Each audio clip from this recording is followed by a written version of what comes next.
Pakistan Tehreek Insaf chairman Imran Khan گزشتہ روز بنگالہ میں اپنے آفس جب تشریف لایا تو کارکنان بھی ساتھ تھا، لیڈرشپ بھی ساتھ تھا اور آ رہا تھا اپنے آفس پہنچ کے پاکستان کا جو سیلاب آیا، جو جتنا سیلاب زدگان ہے اس کے لیے اوورسیز پاکستانیوں سے چندہ اکٹھا کرنے کے لیے اپنے آفس جب پہنچا۔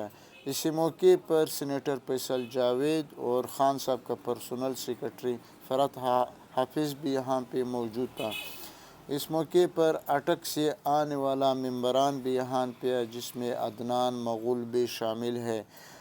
عدنان مغل نے اپنے علاقے کا مسائل سابق وزیر اعظم عمران خان کا ساتھ شیئر کیا۔ سابق وزیر اعظم عمران خان نے کا ساتھ گفتگو کیا اور اطمینان دلایا کہ انشاءاللہ اٹک کا جو مسائل ہوگا میجر طائر کی قیادت میں، زلفی بخاری صاحب ہے، اکبر خان تنولی ہے، اس کی قیادت میں انشاءاللہ یہ مسائل حل ہوگا۔ ناظرین، پاکستان تحریک انصاف چیئرمین عمران خان وہ شخص ہے جو ہمیشہ پاکستان کو ترقی کے راہ پہ لے کر جا رہا ہے، لیکن اس کے ساتھ ساتھ ہم یہ بھی بتا دیں کہ پاکستان تحریک انصاف چیئرمین عمران خان نے جب فنڈ ریزنگ شروع کیا تو فنڈ ریزنگ کا سلسلہ جاری تھا۔ اس وقفے پہ کال بھی آ رہا تھا اور ساتھ ساتھ وقفے میں سابق وزیر اعظم عمران خان لے رہا تھا۔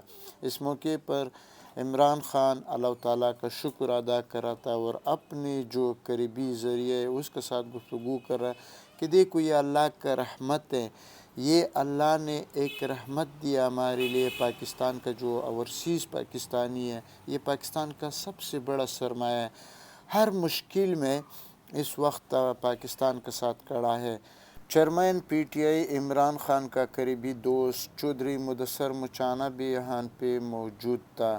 گزشتہ فنڈ ریزنگ میں سابق وزیر اعظم عمران خان نے 5 ارب روپے کے لگ بھگ فنڈ ریزنگ کیا، لیکن گزشتہ رات جو سابق وزیر اعظم عمران خان نے فنڈ ریزنگ کی وہ ریکارڈ بھی توڑ دیا۔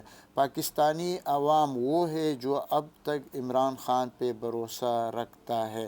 ناظرین، آپ سب مل کر اس یوٹیوب چینل کو بھی سبسکرائب کر اور بیل آئیکن پہ بھی کلک کر ساتھ دوستوں کے ساتھ شیئر بھی کرے۔ بہت بہت شکریہ۔